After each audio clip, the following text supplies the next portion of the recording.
मैं भारत को भारतीयता की मान्यता के आधार पर फिर से खड़ा करना चाहता हूं, उस काम में लगा हूं।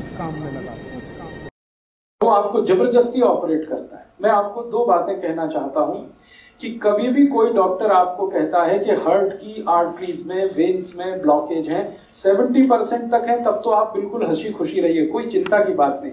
75 है, 80 है, 85 है, तो आप चिंता करिए और इस ब्लॉकेज को निकालने के लिए कुछ काम शुरू करिए। आप बोलेंगे ऑपरेशन है, ऑपरेशन उसका इलाज नहीं है। क्यों इलाज नहीं है मैं बताता हूं आपको। ऑपरेशन होता क्या है? एक ऑपरेशन है जिसमें आपको एंजियोप्लास्टी किया जाता है। एंजियोप्लास्टी में क्या होता है कि मैंने बताया, ये जो एक तरह की आर्टरी है, मान लीजिए इसमें से ब्लड जाना है और ये रुक गई है, तो डॉक्टर एक छोटी सी स्प्रिंग है वो आपके आर्टरी में डालेगा, कट करेगा, यहां से आर्टरी को उठाएगा और स्प्रिंग उसमें इंसर्ट कर देगा। वो स्प्रिंग इतनी बड़ी होती है, वो जो बॉल पेन में आपने देखा है कि स्प्रिंग होती है, एग्जैक्टली वही स्प्रिंग, एग्जैक्टली वही स्प्रिंग, बस उसपे मेडिकेशन किया हुआ होता है, दवा उस पर लपेटी हुई होती है। वो स्प्रिंग 10 रुपए की बनती है, लेकिन आपके हार्ट में डलने के बाद उसकी कीमत 2 लाख रुपए हो जाए, सिर्फ 10 रुपए की बनती है। आपको हैरानी होगी ये जानकर कि इतनी लूट मची है। हाँ, इतनी ही लूट मची है इस देश में। 10 रुपए की चीज को आपके हार्ट में डाल के वो कहेगा कि अब तो 2 लाख का बिल हो गया, 2.5 लाख का बिल हो गया, 3 लाख का बिल हो गया। आपको पता नहीं है, आप क्रॉस चेक नहीं करते और हम ये मान के बैठे हैं कि ये तो भगवान है जो डॉक्टर है। लेकिन आपको मालूम नहीं है कि भगवान जब होता था डॉक्टर तब होता था, अब नहीं। अब तो वो शैतान से भी ज्यादा खतरनाक है। भगवान फिर भी आपकी जान ही लेगा, ये तो इतना शैतान है कि जान भी लेगा, पैसे भी निकाल लेगा आपके घर से। हाँ, ये तो शैतान से भी ज्यादा खतरनाक। इसलिए मैं आपको थोड़ा अवेयर करना चाहता हूं कि हार्ट की प्रॉब्लम लेके कभी भी किसी डॉक्टर के पास आप जाएं और कोई डॉक्टर आपको ये कह दे कि आपका कोलेस्ट्रॉल बढ़ गया, इसके कारण ब्लॉकेज आ गया है, या ट्राइग्लिसराइड बढ़ गया, इसके कारण ब्लॉकेज आ गया है, तो आप बिल्कुल मत घबराइए जब तक आप अपनी रिपोर्ट नहीं देख लेते कि इसमें कितना % है। अगर 70 या 70 से नीचे है तब तो चिंता करने की बात ही नहीं। घर आइए, आराम से सोइए, खाइए पीजिए। 70 प्लस है तो जरूर थोड़ी चिंता की बात है, लेकिन उस चिंता को दूर करने के लिए कुछ उपाय हैं जो मैं आपको बताना चाहता हूं। ऑपरेशन उसका उपाय नहीं है। क्यों? मान लीजिए उसने एक आर्टरी को कट किया और एक स्प्रिंग डाल दिया। स्प्रिंग मैंने कहा इतनी सी है, इतनी सी स्प्रिंग यहां आ गई, ठीक है। अब ये स्प्रिंग डाल दी तो इसमें होगा क्या कि आर्टरी का थोड़ा एक्सपेंशन हो गया, तो खून ज्यादा जाने लगेगा। 1-2 दिन आपको बहुत रिलीफ लगेगा, लेकिन आगे और पीछे, जहां स्प्रिंग है ना, उसके आगे और उसके पीछे वहां फिर जमा हो जाएगा क्या? कचरा, कीचड़, कोलेस्ट्रॉल फिर जमा हो गया, तो फिर तकलीफ आएगी आपको। फिर दोबारा आप डॉक्टर के पास जाएंगे, फिर कहेगा आपको एक और एंजियोप्लास्टी कराना पड़ेगा। तो जहां पे उसने स्प्रिंग डाला था उसके आगे पीछे और एक डाल देगा, फिर आपका 2-2.5 लाख का खर्चा। फिर उसमें क्या होगा, जहां स्प्रिंग पड़ गई वहां से तो ब्लड निकल गया, फिर उसके आगे और पीछे फिर वही समस्या। मतलब सीधा सा ये है कि ब्लॉकेज होने की टेंडेंसी जब तक आपके ब्लड में रहेगी तब तक ये होता ही रहेगा, आप चाहे कितनी एंजियोप्लास्टी करा दीजिए। और एक आर्टरी में 2 या 3 से ज्यादा एंजियोप्लास्टी हो नहीं पाती क्योंकि वो बहुत वीक हो जाती है। तब डॉक्टर आखिर में कहता आप बाईपास सर्जरी करा लो। बाईपास सर्जरी में क्या होगा, जो आर्टरी है उसके पैरेलल एक दूसरी आर्टरी लगाएगा और इसको बंद कर देगा। लेकिन अगर ब्लॉकेज की टेंडेंसी उसमें भी बनी हुई है तो थोड़े दिन में उसमें भी ब्लॉकेज आ जाएगा।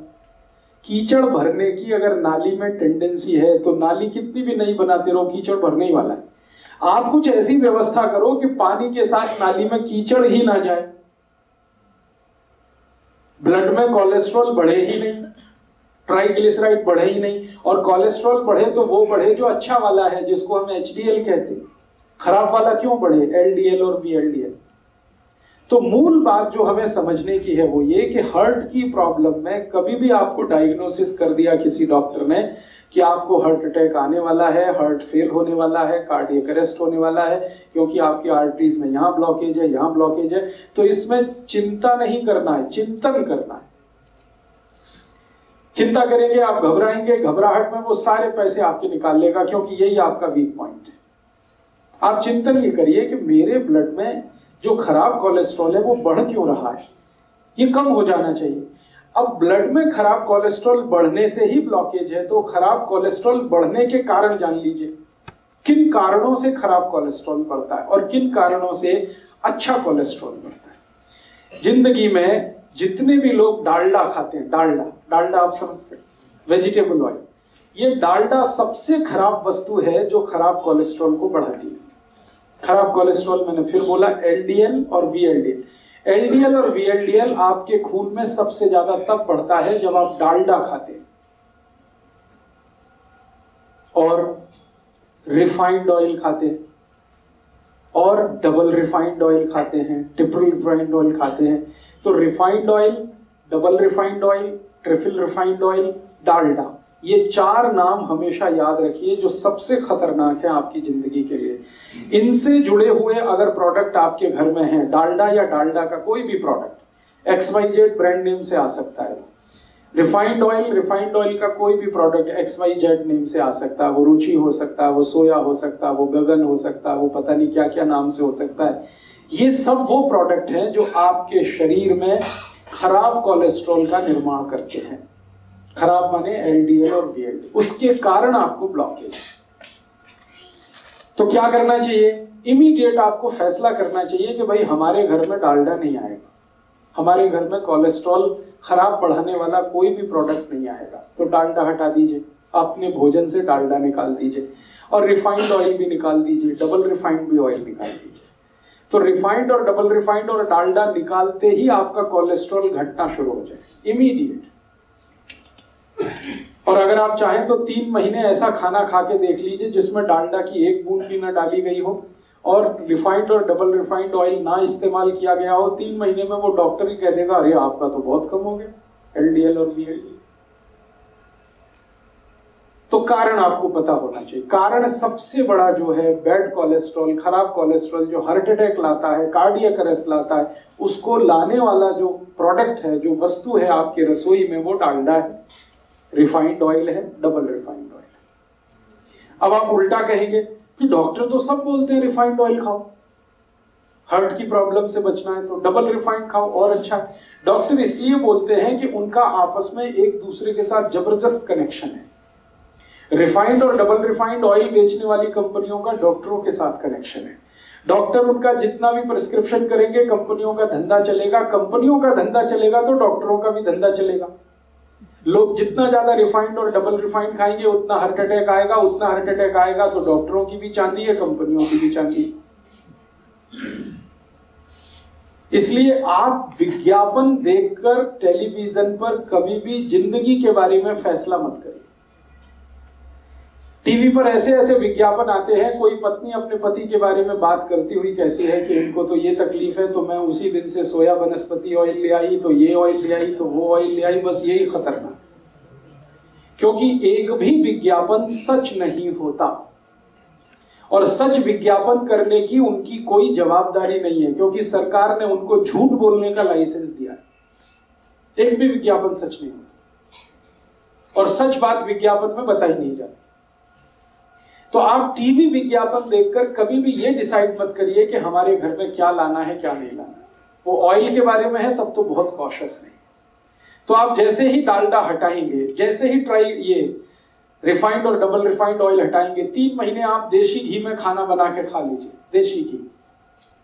आप देखेंगे आपका कोलेस्ट्रॉल कम होना शुरू हो जाएगा, ट्राइग्लिसराइड कम होना शुरू हो जाएगा। अब ये महत्व की बात है, जो आपने कहा वो भी नकली है, तो असली बना लीजिए घर में। दूध आपके पास आता है, दही बना लीजिए, उसमें से मक्खन निकाल लीजिए, मक्खन को गर्म करके घी बना लीजिए, वो आपके घर में ही है।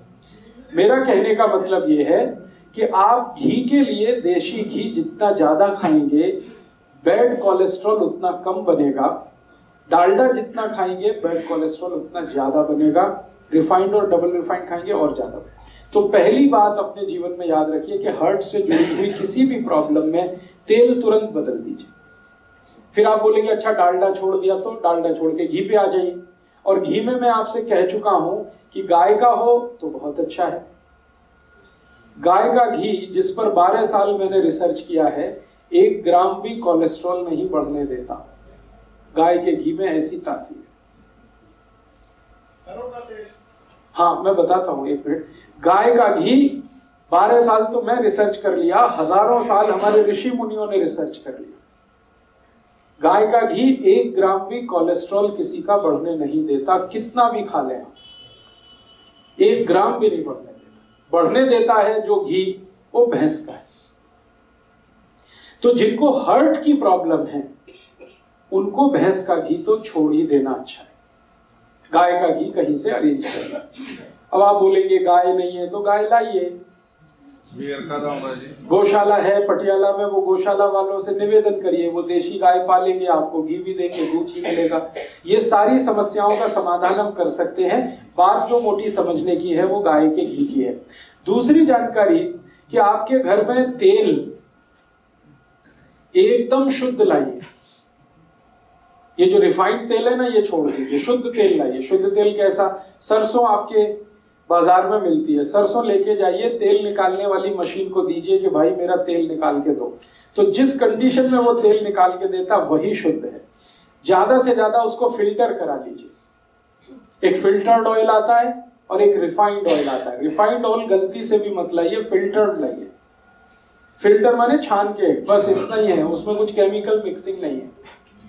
तो आप फिल्टर ऑयल लाएंगे, सरसों का लाएं तो, नारियल का लाएं तो, मूंगफली का लाएं तो, तिल का लाएं तो, जो तेल आप खाते हैं। वैसे आपके लिए सबसे अच्छा तेल सरसों का ही है, क्योंकि हम नॉर्थ बेल्ट में जितने भी लोग रहते हैं सबके लिए सरसों बहुत अच्छी है। तो सरसों का तेल तो सबसे ही अच्छा है, लेकिन कोई लोग ऐसे भी हैं जो नारियल का तेल खाते हो या मूंगफली का खाते हो या तिल का खाते हो, उनके लिए भी मेरा यही रिक्वेस्ट है कि शुद्ध तेल लाइए। नारियल का लाएं तो, तिल का लाएं तो, मूंगफली का लाएं।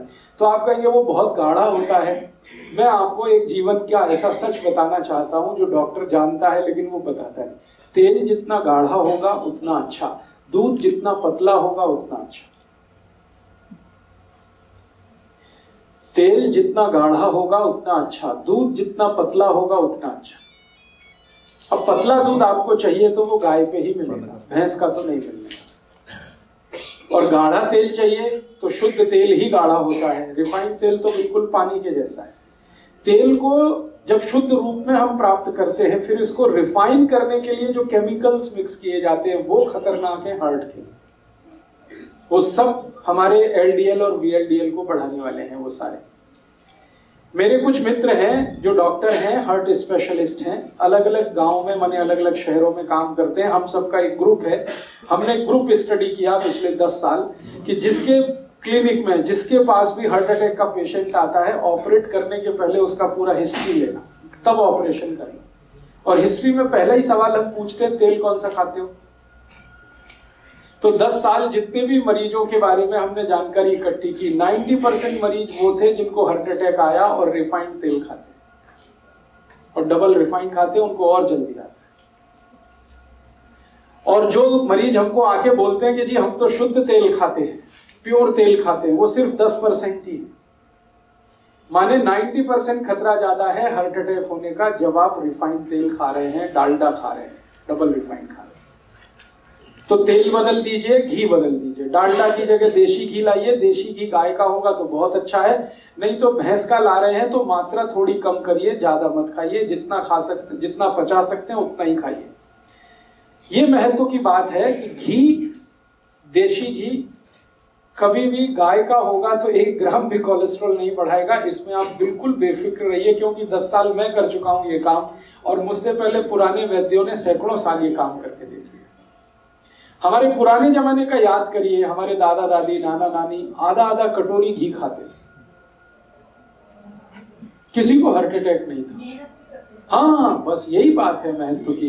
मेहनत भी करते थे, खेत में जाते थे, हल चलाते थे, कुदाली चलाते थे, 10-10 किलोमीटर पैदल जाते थे, कंधे पर वजन रख के चले जाते थे, तो मेहनत उनकी होती थी। इसका मतलब ये है कि प्रॉब्लम जो है वो घी के साथ नहीं है, प्रॉब्लम आपके एटीट्यूड के साथ है कि आप अगर मेहनत कर रहे हैं तो घी बिल्कुल पचेगा, आपको चिंता मत करिए। आप कुछ भी मेहनत नहीं कर रहे हैं तो वही घी मारेगा फिर आप।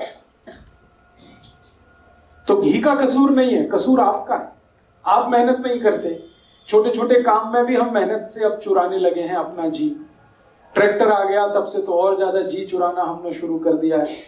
हर काम के लिए और स्कूटर या मोटरसाइकिल यूज करते हैं, कार यूज करते हैं, सब्जी भी लेने जाएंगे तो उसके लिए हमें ये सब लगता है।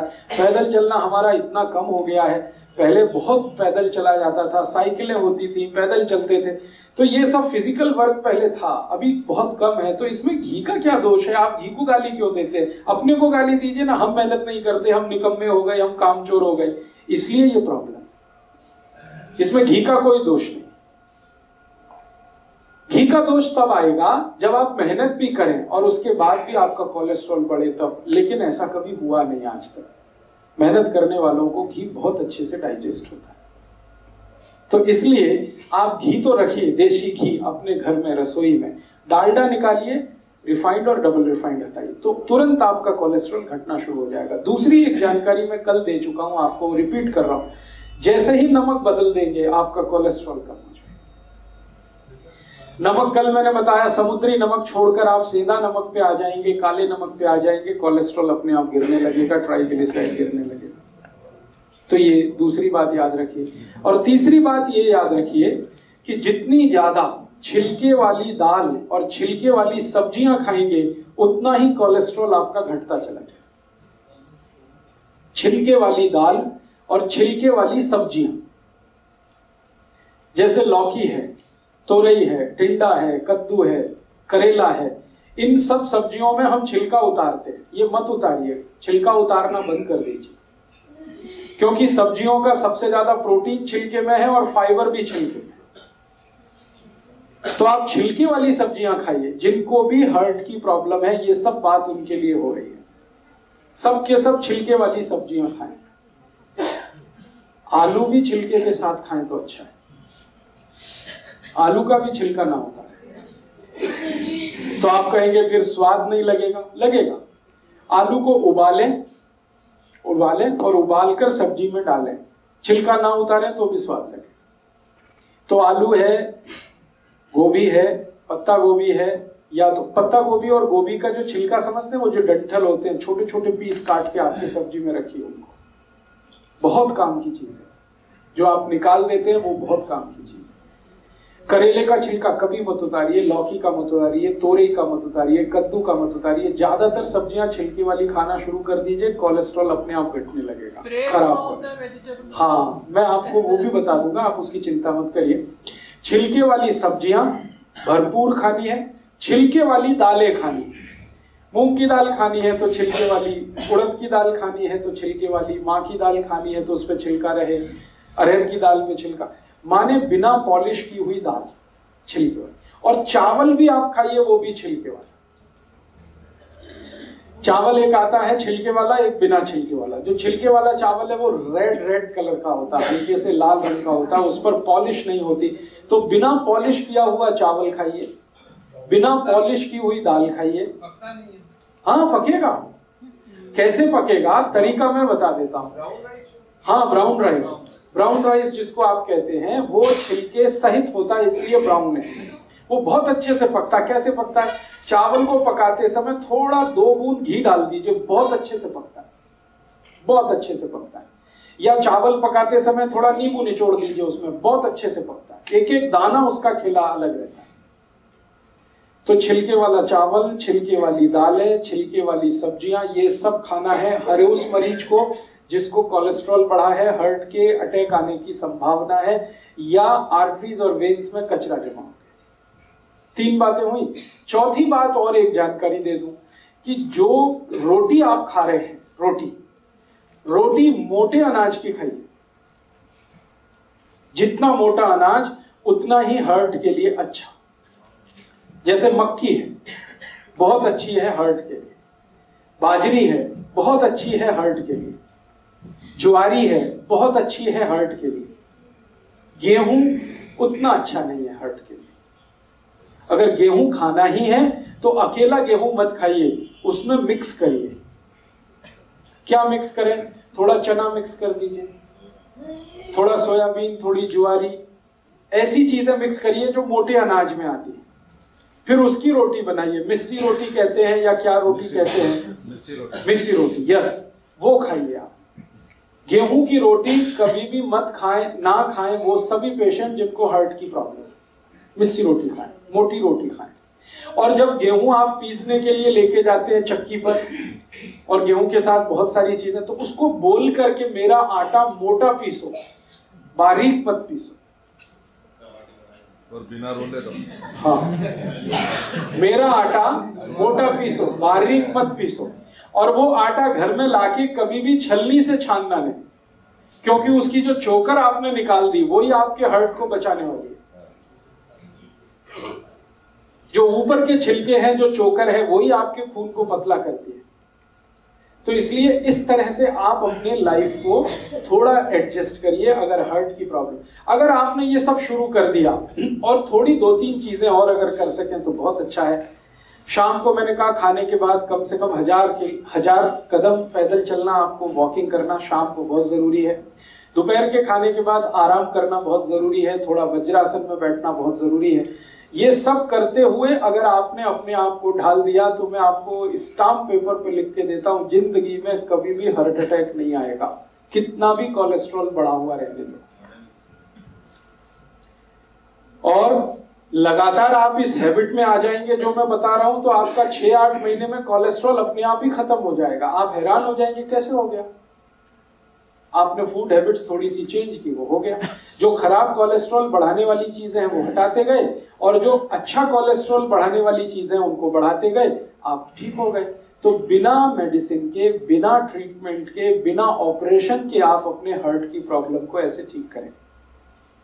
अब आप बोलते हैं इसमें और कुछ कर सकते हैं, हाँ, और अगर कुछ कर सकते हैं तो कर लीजिए। कुछ ऐसी चीजें खाइए जो कल से मैं बात कर रहा हूं, जो एल्कलाइन है। सारी एल्कलाइन चीजें खून को गाढ़ा होने से बचाती हैं और पतला बनाती। तो आप बोलेंगे क्या खाएं, बहुत सारी चीजें हैं हमारे आसपास। सबसे एल्कलाइन चीज है हमारे भोजन में या आसपास की रसोई में और पड़ोस में, आंवला। भरपूर आंवला खाइए। अब भरपूर आंवला खाने से मतलब नियमित रूप से आंवला खाइए, ये नहीं कि 1-2 किलो एक बार में खा जाए। भरपूर खाने का माने नियमित खाइए, 6 महीने, 8 महीने, साल भर 2 आंवले रोज खाइए। जिनको भी हार्ट की प्रॉब्लम है, ड्राई खा लें, चटनी बना के खा लें, मुरब्बा बना के खा लें। फिर कोई बोलेगा मुझे डायबिटीज भी है और हार्ट की भी प्रॉब्लम है, तो जो डायबिटिक है वो मुरब्बे वाले आंवले को पानी में धो के उसे खा लें। आंवले की कैंडी आती है, उसे खा लें। आंवला किसी भी रूप में खाना, दो बहुत खून को व्यवस्थित करता है आंवला, एक चीज। दूसरी और चीज क्या खा सकते हैं, अगर आपकी थोड़ी भी कैपेसिटी है खर्चा करने की, तो आप ये एलोवेरा जूस पी लें। बहुत एल्कलाइन है और खून को एकदम व्यवस्थित कर देता है। एलोवेरा जूस आसानी से उपलब्ध है, पटियाला में मिलता है। गुरप्रीत भाई से आप संपर्क कर लें, उनके पास व्यवस्था है। और भी कहीं मिलता हो, स्वामी रामदेव जी के यहाँ मिलता है, वहां से भी आप ले सकते हैं। एलोवेरा फ्रेश कितना खाया जा सकता है? हाँ, एलोवेरा फ्रेश अगर खाना चाहते हैं तो बहुत ही बढ़िया होगा, जूस से भी अच्छा होगा। एलोवेरा फ्रेश खाने का तरीका बता देता हूँ। उसका जो पत्ता आता है ना, वो काट के ऊपर वाला छील लेना, उसको छिलका उतारना। हाँ, उतारना खाने के लिए। फिर अंदर का जो गूदा है, फल, वो चबा के खा लीजिए। एक दिन में 10 से 15 ग्राम से ज्यादा मत खाइए। बहुत कड़वा है, बहुत तीखा है। उसको ग्राइंड करके पानी में, हाँ, ले सकते हैं, ग्राइंड करके पानी में ले सकते हैं, उसकी चटनी ले सकते हैं, चबा के खा सकते हैं, कैसे भी खा सकते हैं। अचार आता है तो अचार खा लीजिए।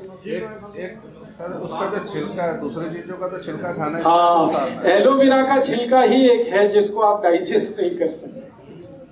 वो डाइजेस्ट आप कर नहीं पाएंगे, इसलिए मैंने उतरवा दिया। बाकी सभी छिलके आप डाइजेस्ट कर पाते हैं।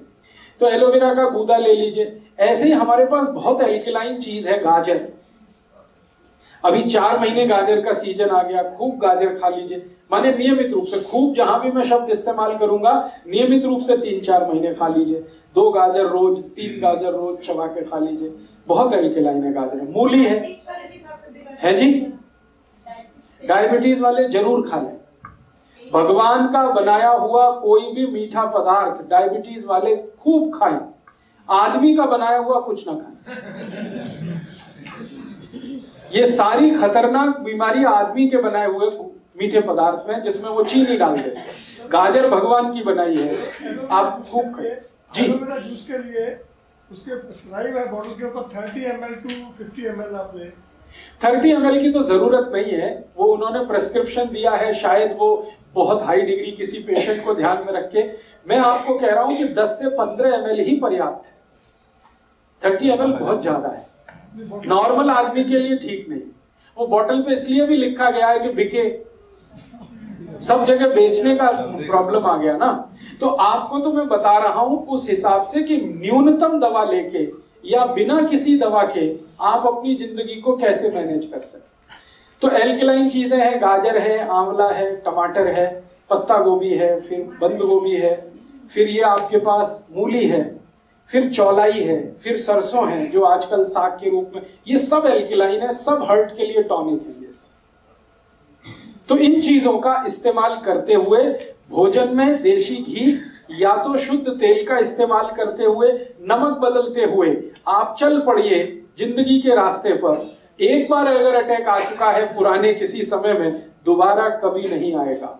और जो भी ब्लॉकेज है वो बिना किसी दवा के अपने आप ही निकल जाएगा, क्योंकि बॉडी में ब्लॉकेज बनाने की टेंडेंसी है तो निकालने की भी टेंडेंसी है। दवा खाने की इसके लिए जरूरत नहीं है, मेडिसिन की इसके लिए बिल्कुल जरूरत नहीं है। अब एक आखिरी बात बता देता हूं, इमरजेंसी आ जाए, मान लो इमरजेंसी। इमरजेंसी क्या होती है? आपने जैसा मैंने कहा वैसे सब मैनेज किया, ठीक है, और शायद कोलेस्ट्रॉल आपका इतना बढ़ा हुआ हो कि ब्लॉकेज 99% पहुंच गया हो।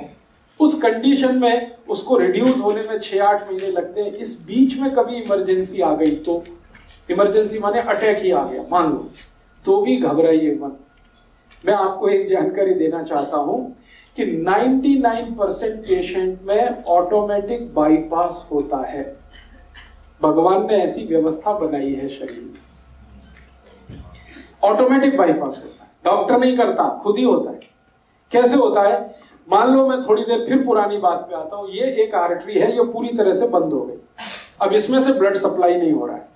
तो ये जो बंद हो गई ना, इसके पैरेलल एक खुली हुई आर्टरी रहती है हमेशा। हर एक आर्टरी के पैरेलल एक दूसरी है, हर एक वेन्स के पैरेलल एक दूसरी वेन है। वो उसी समय के लिए भगवान ने दे रखी है कि ये बंद हो जाए तो दूसरी अपने आप खुल जाएगी, ऑटोमेटिक बाईपास हो जाएगी।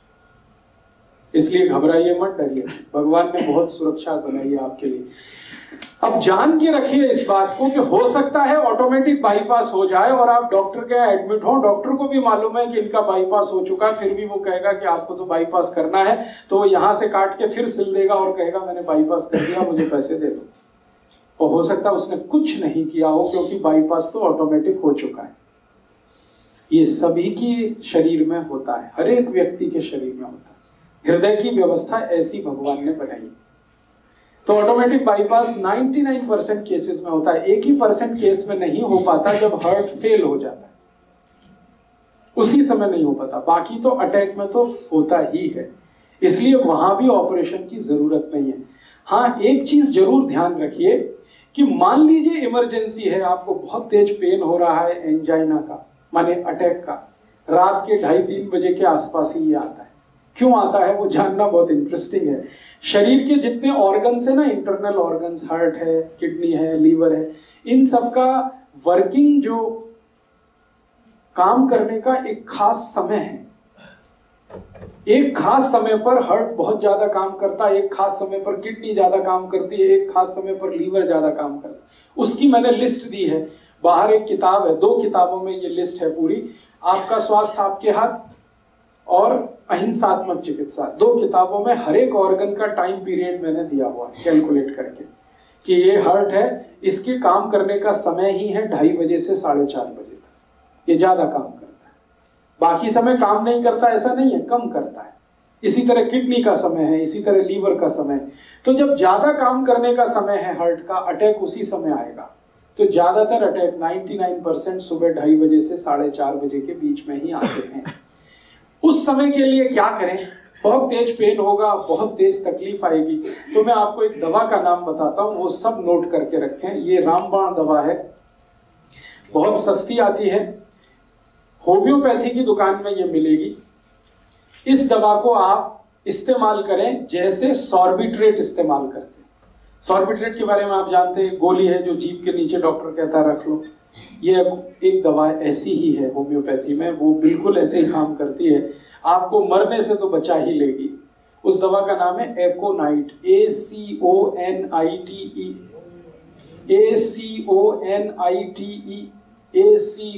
ACONITE, एकोनाइट। इसके आगे एक नंबर लिखना पड़ेगा, नंबर नहीं मिलेगी, 200 लिख दीजिए। एकोनाइट 200, ये लिक्विड फॉर्म में 5 मिलीलीटर की शीशी खरीद के रखिए, 10 रुपए की आती है, और उतनी शीशी से 100 लोगों की जिंदगी आप बचा सकते हैं। क्या करना है इसको? जब बहुत तेज एंजाइना का पेन है, हार्ट एरिया में, हार्ट रीजन में बहुत तेज पेन हो रहा है, इस दवा की एक बूंद जीभ पे डाल दीजिए पेशेंट की, एक ही बूंद। 5-7 मिनट में ही वो कहेगा हाँ बहुत रिलीफ हो गया, ठीक है। फिर एक और बूंद डाल दीजिए 5-7 मिनट के बाद, फिर कहेगा और रिलीफ हो गया, और एक बार डाल दीजिए। बस 3 बार डाल के छोड़ दीजिए और भूल जाइए, और उसको भी कह दीजिए कि तुम भी भूल जाओ, फिर कुछ प्रॉब्लम नहीं है। डॉक्टर के पास भी जाने की जरूरत नहीं है, एंजियोग्राफी भी कराने की जरूरत नहीं है। अगर आप कराना चाहें तो पैसे ही खर्च होने वाले हैं आपके, और कुछ उससे ज्यादा नहीं निकलेगा।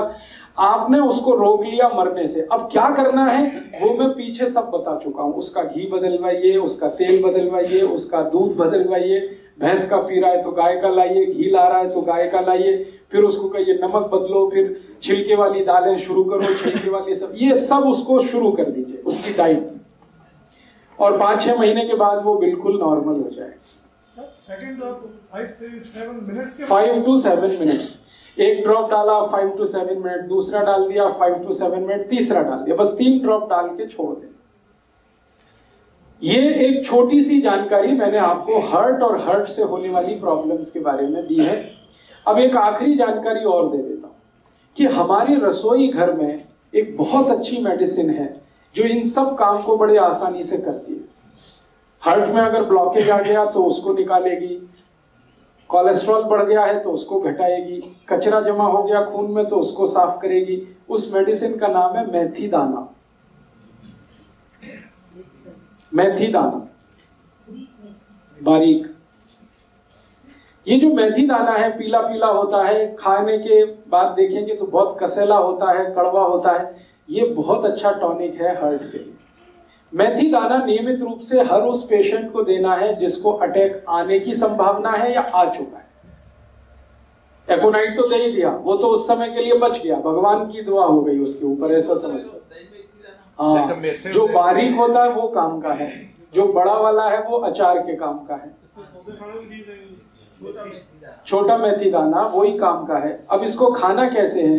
हर उस पेशेंट को ये देना पड़ेगा जिसको ब्लड में कोलेस्ट्रॉल ज्यादा है, ट्राइग्लिसराइड ज्यादा है, कचरा जमा हो गया, कीचड़ भर गया, उसको साफ करने के लिए 1 चम्मच छोटा वाला मेथी दाना 1 गिलास गर्म पानी में रात को रखना, रात भर उस पानी को रखना, सवेरे वो पानी सिप सिप करके पीना, क्योंकि पानी पीने का नियम जो बताया वो ध्यान रखना, और मेथी दाना चबा के खाना। बस इतना सा काम।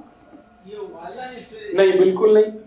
रात को गर्म पानी में 1 गिलास, कांच का गिलास रहना चाहिए, उसमें 1 छोटा चम्मच मेथी दाना, छोटा मेथी दाना वो डाल के रख दीजिए, रात भर रखा रहने दीजिए, सवेरे पानी को सिप सिप करके पी लीजिए और उस दाने को चबा के खा लीजिए। हाँ, डालते समय पानी गर्म जरूरी है।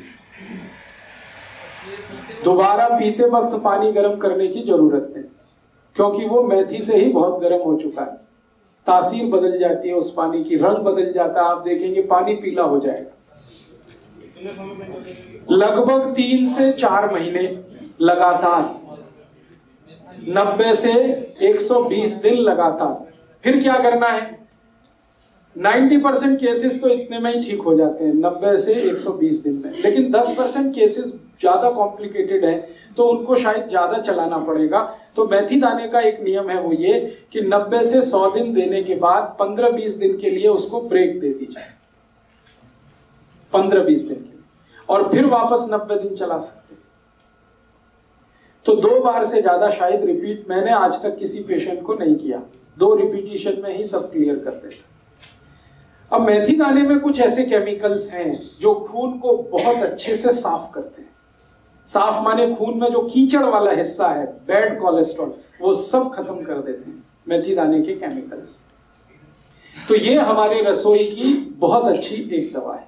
और एक अच्छी दवा बता देता हूं, इसी के साथ चाहे तो वो ले सकते हैं, नहीं तो ये या वो दोनों में से कोई एक ले सकते। स्वामी जी अक्सर वो आपको बताते हैं लौकी का रस। ये लौकी का रस भी वही काम करता है जो मेथी दाना करता है।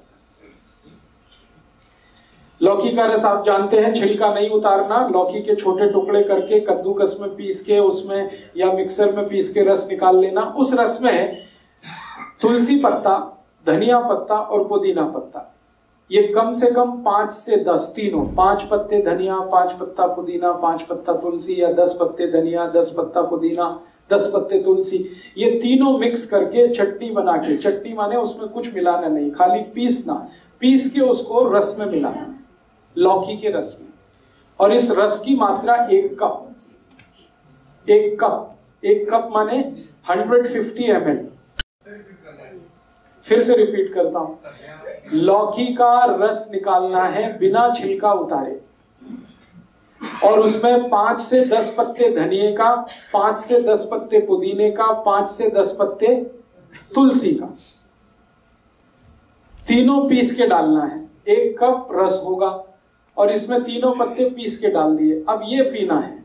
इसको सबसे अच्छा पीने का समय है सवेरे खाली पेट, और अगर सवेरे खाली पेट कोई नहीं पी पाता, कारण कुछ भी हो उसका, तो दोपहर को खाने के बाद तो जरूर लेना है। शाम को ये नहीं ले सकते। सवेरे तो खाली पेट पानी भी पीना चाहिए। तो पानी पीने के लगभग 40 मिनट बाद, 40 से 45। एलोवेरा का जूस भी है जो बनाना घर में, वो भी हाँ, उसमें और 40 मिनट जोड़ दीजिए। पानी ले लीजिए, एलोवेरा जूस ले लीजिए, फिर 40 मिनट जोड़ के और आप ये रस ले लीजिए लौकी का। और अगर कुछ लेना है तो 40-45 मिनट गैप रखिए। हर एक दवा से दूसरी दवा के बीच में 40 मिनट से लेकर 1 घंटे का गैप बहुत जरूरी है। आयुर्वेद की कोई भी दवा खाने के इमीडिएट बाद ले सकते हैं। अब आप पूछेंगे खाने के इमीडिएट बाद तो लस्सी पीनी है, तो लस्सी पी लीजिए, फिर 40 मिनट बाद ले लीजिए। खाने के इमीडिएट बाद लेंगे, उसके आगे नहीं जा सकते, माने लंच टाइम तक आपको ये पी लेना है। शाम का समय इसके लिए अच्छा नहीं है। खाने तो बाद जी लस्सी है जो दही आ रही है, रड़के आ रही मक्खन निकाल के। जिनको हार्ट की प्रॉब्लम नहीं है वो मक्खन ना निकाले, और जिनको हार्ट की प्रॉब्लम है वो मक्खन निकाल के। तो ये एक दवा मैंने बता दी। एक दवा हो गई मेथी दाना। हाँ, हमेशा। हाँ, पहले या पानी, फिर एलोवेरा लेना है तो एलोवेरा, आंवला लेना है तो उसी के साथ एलोवेरा के साथ, फिर 40 मिनट 1 घंटे के बाद मेथी लेना है। इस तरह से आप शेड्यूल करिए। हर चीज का एक शेड्यूल। एक याद रखिए, लिक्विड चीज सबसे पहले, सॉलिड चीज उसके बाद। अब मेथी दाने में कुछ तो सॉलिड पार्ट है और एलोवेरा जूस में कुछ भी सॉलिड नहीं है, तो पहले लिक्विड बाद में सॉलिड, सवेरे का ये नियम। और एक तो जब दवाएं बता देता हूं इसी तरह की जो काम में आएंगी हार्ट के लिए। आपको अपने ही रसोई में इसी तरह की और एक बहुत अच्छी दवा है, अर्जुन की छाल। वो भी बहुत एल्केलाइन है। इस अर्जुन की छाल का पाउडर आता है, आप उसको यूज करिए हार्ट के प्रॉब्लम के लिए। जिनको भी है कोलेस्ट्रॉल ज्यादा या ट्राइग्लिसराइड ज्यादा या खून में कीचड़ जमा है, जो मैंने बोला था, अर्जुन की छाल बाजार में मिलती है, 30-40 रुपए किलो है। इसमें शहद मिला के, शहद नहीं मिला सकते तो गुनगुने पानी में मिला के, है जी, 100 रुपए किलो। तब तो आपको ठग लिया किसी ने। अगर आप उसको थोक बाजार से खरीदेंगे 30 से 40 रुपए किलो से ज्यादा भाव नहीं है उसका पूरे भारत। आप थोक में खरीद लीजिए ना, मैं कह रहा हूं मार्केट थोक में जाइए, 30 से 40 रुपए किलो से ज्यादा भाव ही नहीं है उसका। तो आप जो है अर्जुन की छाल का पाउडर, इसको भी इस्तेमाल कर सकते हैं हार्ट पेशेंट के लिए। ये भी बहुत एल्केलाइन है। और एक दो चीजें बताता हूं जो इसी तरह से एल्केलाइन है और हार्ट के लिए बहुत। पाउडर ही लेना अर्जुन की छाल। शहद लेना है, शहद नहीं है तो गुनगुने पानी में मिला के लेना है। हाँ, क्वांटिटी माफ करिए, भूल गया। कभी भी लेना है अर्जुन की छाल का पाउडर एक बार में तो आधा टी स्पून, एक टेबल स्पून है, एक टी स्पून आधा, इतना ही लेना है एक बार में, एक दिन में, फिर दूसरे दिन लेना है फिर उतना ही। 3 महीने लगातार आप इसे भी ले सकते हैं अर्जुन की छाल। और माफ करिएगा, ये जितनी चीजें बता रहा हूं ये सब ऑल्टरनेटिव के रूप में बता रहा हूं, एक साथ सब मत ले लेना। मैं आपको बता रहा हूं कि इतने ऑप्शंस आपके पास हैं। आपके पास लौकी है, आपके पास मेथी दाना है, आपके पास अर्जुन की छाल है, आपके पास आंवला है, आपके पास एलोवेरा है, इतने ऑप्शंस भगवान ने दिए हैं आपको। ये सभी ऑप्शनल और ऑल्टरनेटिव हैं, ये एक दूसरे के कॉम्प्लीमेंट्री नहीं है। ध्यान रखना कि इसके साथ ये ले लें, इसके साथ। कुछ लोगों को लगेगा जल्दी ठीक होना है तो सब ले लो एक साथ, तो उल्टा हो जाएगा। हाँ, इसलिए जितने पॉइंट्स मैं बता रहा हूं, या तो ये या तो ये या तो ये, और इसलिए ज्यादा बता रहा हूं कि आपको इस बात का आइडिया हो कि हम कितने रिच हैं। भारत कितना रिच है कि खाली रसोई में हार्ट को ट्रीट करने की कम से कम 20 दवाएं हैं जो दुनिया के किसी किचन में नहीं, वो हमारे यहां। तो हमारी रिचनेस का पता चले।